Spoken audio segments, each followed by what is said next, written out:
Ito yung gagawin natin ngayong araw mga 90s. Gagawa tayo ng dart bomb.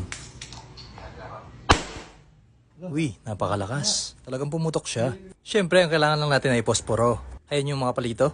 Ibubuhos natin lahat mga 90s. Ayan, buhos-buhos lang. Ang pulbura ng posporo, yun ang gagamitin natin para sa dart bomb. Kapag nabuhos na, alisin na natin yung pulbura.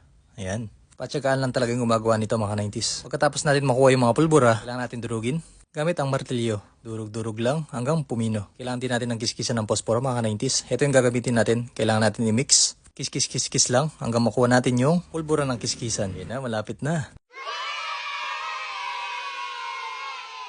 Gagamit tayo ng kiskisan ng posporo mga 90s. Ayan, alisin natin yung kahoy. Yung kukunin lang natin yung papel niya mga 90s. Alisin natin yung matigas na parte. Dahan-dahan lang sa pagkuha para hindi masira. Kalahati lang yung kailangan mga 90s. Ayan. Nilagyan ko na nga pala ng pandikit. Kahit kanin pwedeng gawin pandikit. Ayan, nalagyan ko na. Wow! Ididikit natin sa papel mga 90s. Ayan.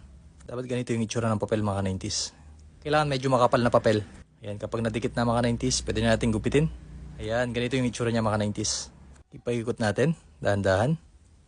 Ayan, kailangan ikot-ikot lang. Ayan, naikot ko na mga 90s. Ganito dapat yung itsura. Yan na, malapit na natin matapos mga 90s. Lalagyan ko na ulit ng kanin para dumikit. Kapag na-fold na siya, pwede na natin lagyan ng pulbura ng posporo. Ito nga pala yung itsura niya mga 90s, oh. May butas. Dito natin ipapasok ang pulbura ng posporo. Ito na, lalagyan na natin mga 90s. Kailangan siksik yung pulbura niya. Lagay-lagay lang. Ayan. Kailangan dahan-dahan lang para hindi matapon. Kailangan mag-concentrate lang, huwag hihinga. Isiksik natin gamit ang posporo. Ayan. Pasok natin at diinan natin. Ayan na. Matigas na siya mga 90s. Kailangan natin idikit dito gamit ang papel. Ayan, isama na natin yung posporo dito mga 90s. Dito natin ilalagay yung pakpak ng dart. Wow! Ayan, ikut-ikutin lang natin mga 90s. Dahan-dahan lang para maging perfect ang gawa natin. Ayan, nakagawa na tayo mga 90s. Ang next naman, gamit ulit tayo ng papel. Gugupit tayo ng pakpak ng dart bomb.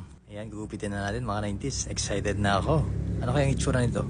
Magpatulong nga pala kayo sa nakakatanda mga 90s bago nyo gawin to. At syempre magpaalam kayo sa mga magulang nyo bago nyo gawin to. Para hindi masunugan yung bahay nyo. Baka konsisihin nyo. Ayan, nakagawa na ako ng pakpak mga 90s. Pwede na nating ilagay sa posporo. Last content ko na nga pala to sa posporo mga 90s. Kailangan hiwain natin dito mga 90s gamit ang kuko. Ayan, okay na siguro to. Ayan, ilalagay ko na yung pakpak ng dart. Wow! Siyempre, kailangan dahan-dahan lang sa paglagay mga 90s. Para maganda ang paglipad.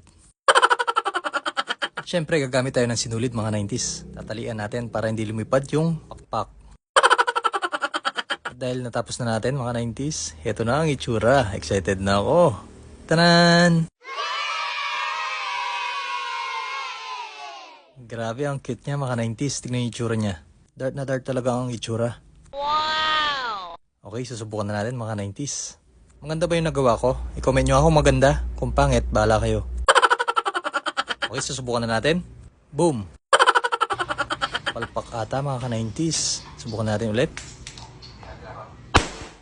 Ayun, grabe. Ang lakas ng putok.